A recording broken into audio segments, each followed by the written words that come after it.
ನಟಿ ಕಾರುಣ್ಯರಾಮ್ ತಂಗಿಯಿಂದ ಮೋಸ ಆಗಿದೆ. ನನ್ನ ಹತ್ರ ದುಡ್ಡು ಇಸ್ಕೊಂಡ್ಬಿಟ್ಟು ನನ್ನ ಸಾಲ ತೀರಿಸಿಲ್ಲ ಅನ್ನುವಂಥದ್ದಿತ್ತಲ್ಲ, ಆ ವಿಚಾರದಲ್ಲಿ ಕಾರುಣ್ಯರಾಮ್ ಅವರೇ ದೂರನ್ನು ಕೊಟ್ಟಿದ್ರು. ಈ ಪ್ರಕರಣಕ್ಕೆ ಸಂಬಂಧಪಟ್ಟಂತೆ ಸಿಸಿಬಿ ವಿಚಾರಣೆಗೆ ಇವತ್ತು ಕಾರುಣ್ಯರಾಮ್ ಹಾಜರಾಗಿದ್ದರು. ಬಳಿಕ ಮಾತನಾಡಿದರು. ಸಿಸಿಬಿಯಿಂದ ನಮಗೆ ನ್ಯಾಯ ಸಿಕ್ಕಿದೆ ಅಂದರು. ನನಗೆ ಅನಾಮಧೇಯವಾಗಿ ಕರೆ ಮಾಡ್ತಾ ಇದ್ದವರ ವಿರುದ್ಧ ದೂರು ಕೊಟ್ಟಿದ್ದೆ. 5 ಜನರ ವಿರುದ್ಧ ಕ್ರಮ ತೆಗೆದುಕೊಳ್ಳುವಂತೆ ಕೇಳಿದ್ದೆ. ಕಾನೂನು ಮೊರೆ ಹೋಗಿದ್ದೆ. ಅದರಲ್ಲಿ ನನಗೆ ನ್ಯಾಯ ಸಿಕ್ಕಿದೆ ಅಂತ ಹೇಳಿದ್ದಾರೆ. ಸೊ ಈಗ ನಟಿ ಕಾರುಣ್ಯರಾಮ್ ಇವತ್ತು ಸಿಸಿಬಿ ವಿಚಾರಣೆಗೆ ಹಾಜರಾದರು. ಅಲ್ಲಿಂದ ಬಂದರು. ಅದಾದ ನಂತರ 5 ಜನರ ವಿರುದ್ಧ ನಾನು ದೂರು ಕೊಟ್ಟಿದ್ದೆ, ನನಗೆ ಕಿರಿಕಿರಿ ಮಾಡ್ತಾ ಇದ್ರು ಅಂತ ಹೇಳಿದರು. ಜನವರಿ 14ನೇ ತಾರೀಕು ಕಮಿಷನರ್ ಆಫ್ ಪೊಲೀಸ್ ಸಿಸಿಬಿಗೆ ನಾನು ದೂರು ಕೊಟ್ಟಿರ್ತೀನಿ. ನನಗೆ ಅನಾಮಧೇಯ ಕಾಲ್ಸ್ ಬರ್ತಿದ್ದಂಥ ವ್ಯಕ್ತಿಗಳ ವಿರುದ್ಧವಾಗಿ ಆ್ಯಂಡ್ ನನಗೆ ಬ್ಯಾಡ್ ಕಮೆಂಟ್ಸ್ ಮಾಡ್ತಿದ್ದಂಥ ವ್ಯಕ್ತಿಗಳ ವಿರುದ್ಧವಾಗಿ 5 ಜನ ವ್ಯಕ್ತಿಗಳ ವಿರುದ್ಧವಾಗಿ ಮಾತ್ರ ನಾನು ದೂರು ಕೊಟ್ಟಿರ್ತೀನಿ. ಬೇರೆ ಯಾರ ವಿರುದ್ಧವಾಗೂ ನಾನು ದೂರು ನೀಡಿರೋದಿಲ್ಲ. ಮತ್ತೆ ಅಂಡರ್ಲೈನ್ ಮಾಡಿ ಹೇಳ್ತಾ ಇದ್ದೀನಿ, 5 ಜನ ವ್ಯಕ್ತಿಗಳು ನನಗೆ ಅನಾಮಧೇಯವಾಗಿ ಕಾಲ್ ಮಾಡ್ತಿದ್ದು, ಬ್ಯಾಡ್ ಕಮೆಂಟ್ಸ್ ಮಾಡ್ತಿದ್ದು ಅಂಡ್ ವಾಟ್ಸಪ್ಪಲ್ಲಿ ಮೆಸೇಜ್ ಮಾಡ್ತಿದ್ದ ವ್ಯಕ್ತಿಗಳ ವಿರುದ್ಧವಾಗಿ ಮಾತ್ರ ನಾನು ದೂರು ಕೊಟ್ಟಿರ್ತೀನಿ. ಅದ ನಂತರ ಸಿಸಿಬಿ ಅವರು ನಮಗೆ 18 ಫೋನ್ ಮಾಡಿ ಕರೆದು ನನ್ನಿಂದ ಎಲ್ಲ ಮಾಹಿತಿಗಳನ್ನ ಕೇಳಿ ತಗೊಳ್ತಾರೆ. ಅಕ್ಯೂಸ್ಗಳನ್ನು ಕರೆಸಿ ಕೂಡ ಮಾತಾಡಿರ್ತಾರೆ. ಇವತ್ತು 23ನೇ ತಾರೀಕು ಜಾನ್ವರಿ ಕರೆಸಿ ನನ್ನನ್ನು ಮತ್ತೆ ಅಕ್ಯೂಸ್ಗಳನ್ನು ಕರೆಸಿ ಅವರು ಅಪಾಲಜೀಸ್ ನಾವು ಒಪ್ಕೊಳ್ತಾರೆ ನನ್ನ ಮುಂದೆ. ಯಾಕಂತಂದ್ರೆ ಯಾವುದೋ ಒಂದು ಬರದಲ್ಲಿ ನಾವು ಅವ್ರಿಗೆ ಮಾಡಬಾರ್ದಿತ್ತು ಅಂತ. ಯಾಕಂತಂದ್ರೆ ಅವ್ರ ಹತ್ರ ಯಾವುದೇ ಪುರಾವೆಗಳು ಕೂಡ ಇರೋದಿಲ್ಲ.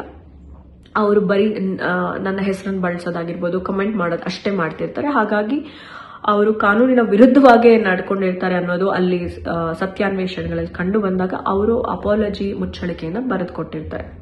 ಸೊ ನಾನು ಕಾನೂನು ಮೊರೆ ಹೋಗಿದ್ದ ಕಾರಣ ನನಗೆ ಕೆಲವು ಪ್ರೋಟೋಕಾಲ್ಸ್ ಇತ್ತು. ಯಾವುದೇ ರೀತಿ ಈ ವಿಚಾರದ ಎಲ್ಲೂ ಇದು ಸಾರ್ಟ್ ಔಟ್ ಆಗೋವರೆಗೂ ಮಾತಾಡೋ ಹಾಗಿಲ್ಲ ಅನ್ನೋದಾಗಿ. ಅಂಡ್ ಈ 5 ಜನ ಅಕ್ಯೂಸ್ಗಳಿದ್ರು ಅವರ ಹೆಸರುಗಳನ್ನ ನಾನು ಯಾವುದೇ ವಿಡಿಯೋದಲ್ಲೂ ಕೂಡ ಸೂಚಿಸಿಲ್ಲ. ಯಾಕಂತಂದ್ರೆ ನನ್ನ ಉದ್ದೇಶ ಆ ಹೆಸರುಗಳಿಗೆ ಮಸಿ ಬಳಿಯೋ ಅನ್ನೋಂಥದ್ದಲ್ಲ. ತಪ್ಪು ಪ್ರತಿಯೊಬ್ಬರು ಮಾಡ್ತಾರೆ. ಅದನ್ನ ತಿದ್ದಿ ಅದನ್ನ ಸರಿಪಡಿಸ್ಕೊಂಡು ಮುಂದಿನ ಜೀವನ ನೋಡ್ಕೊಂಡು ಹೋಗೋದೇ ಮನುಷ್ಯ ಗುಣ. ಅದನ್ನ ನಾನು ನಂಬಿರೋ ಅಂತವಳು.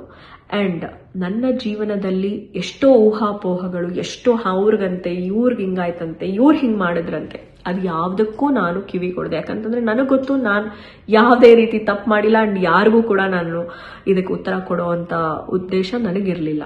ನಾನು ಕಾನೂನು ಮೊರೆ ಹೋಗಿದ್ದೆ. ಕಾನೂನಿನಿಂದ ನನಗೆ ಸರಿಯಾಗಿ ಏನಂದ್ರೆ ವಿಚಾರಣೆ ಮಾಡಿ ಸತ್ಯಾನ್ವೇಷಣೆ ಮಾಡಿ ನನಗೆ ಜಸ್ಟಿಸ್ನ ಮಾಡಿಕೊಟ್ಟಿದ್ದಾರೆ. Thank you so much for CCB. And ನಾನು ಇದರಿಂದ ಏನು ಹೇಳಕ್ ಇಷ್ಟಪಡ್ತೀನಿ ಅಂತಂದ್ರೆ, ಒಂದೇ ಜೀವನ, ಒಂದೇ ಲೈಫು. ಹೆಸರು ಮಾಡೋದು ತುಂಬಾ ಕಷ್ಟ, ಅದನ್ನು ಉಳಿಸ್ಕೊಳ್ಳೋದು ಅಷ್ಟೇ ಕಷ್ಟ. ನಮಗೆ 4 ಜನಕ್ಕೆ ಒಳ್ಳೇದು ಮಾಡೋಕ್ಕಾಗುತ್ತೋ ಇಲ್ವೋ, ಆದರೆ ಒಬ್ರಿಗೆ ಕೆಟ್ಟದಂತೂ ಮಾಡಬಾರ್ದು ಅನ್ನೋದೇ ನಾನು ಅನ್ಕೊಂಡಿರೋದು. ಅಂಡ್ ಅಫ್ಕೋರ್ಸ್ ಹೆಸರು ಮಾಡಿರೋರ ಹೆಸರಿಗೆ ಮಸಿ ಬಳಿಯೋದಂತೂ ತುಂಬಾ ಈಸಿ. ದಯವಿಟ್ಟು ಅದನ್ನ ಯಾವತ್ತೂ ಮಾಡಬೇಡಿ. ಯಾಕಂತಂದ್ರೆ ನಾವು ಒಂದು ಮಾಡಿದ್ರೆ ಮತ್ತೆ ನಮಗೆ ಅದು 100 ಪಟ್ಟಾಗಿ ವಾಪಸ್ ಬರುತ್ತಂತೆ. ಹಾಗಾಗಿ ನಾನು ಅದನ್ನ ನಂಬಿರೋಳು. ಹಾಗಾಗಿ ನಾನು ಎಲ್ಲರಿಗೂ ಹೇಳಕ್ ಇಷ್ಟಪಡೋದಿಷ್ಟೇ, ನನ್ನೊಟ್ಟಿಗೆ ನನ್ನ ಗೆಲುವಿನಲ್ಲೂ, ನನ್ನ ಸೋಲುವಿನಲ್ಲೂ, ನನ್ನ ದುಃಖದಲ್ಲೂ, ನನ್ನ ಸಂತೋಷದಲ್ಲೂ ಇದ್ದಂತ ಪ್ರತಿಯೊಬ್ಬರಿಗೂ ತುಂಬ ತುಂಬ ಹೃದಯದ ಧನ್ಯವಾದಗಳು.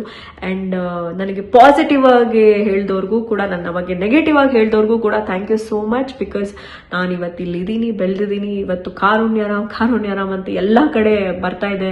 ಅದಕ್ಕೆ ಕಾರಣ ನೀವೆಲ್ಲರೇ. ಅದನ್ನ ಯಾವತ್ತೂ ನಾನು ಉಳಿಸ್ಕೊಳ್ಳೋದಕ್ಕೆ ಇಷ್ಟಪಡ್ತೀನಿ ಹೊರತು ಅಳಿಸೋದಕ್ಕೆ ಖಂಡಿತ ಅಲ್ಲ. ಅಂಡ್ ನಾನು ಯಾವಾಗಲೂ ಸತ್ಯತೆಗೆ ನಾನು ಆಭಾರಿಯಾಗಿರ್ತೀನಿ. ಸತ್ಯಮೇವ ಜಯತೆ ಅಂತಾನೆ ಇರ್ತೀನಿ. ಸೊ ಜೈ ಹಿಂದ್, ಜೈ ಕರ್ನಾಟಕ. ಮತ್ತೆ ಥ್ಯಾಂಕ್ ಯು.